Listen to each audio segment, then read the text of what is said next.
Explain the procedure to determine the complementary function of a differential equation if the two parts of imaginary roots are equal. To determine the complementary function of a differential equation if the two pairs of imaginary roots are equal, we have to follow the following steps.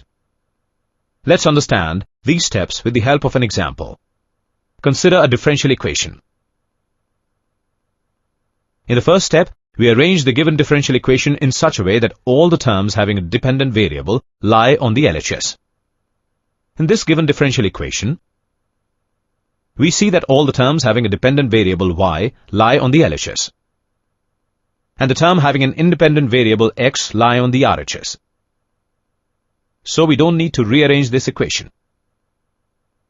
In the second step, we change the given differential equation into an auxiliary equation. Equating this given equation to 0, we get, replacing the term with and the term with, we get or. Therefore, the auxiliary equation of the given differential equation is.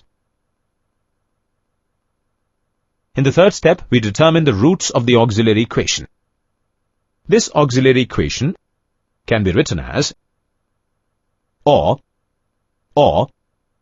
Therefore, the roots of the auxiliary equation are.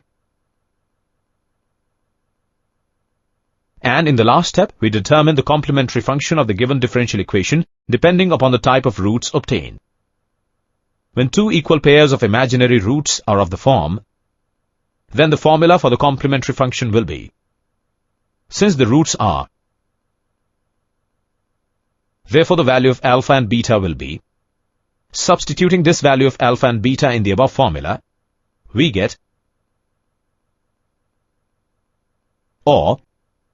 Therefore, the complementary function of the differential equation is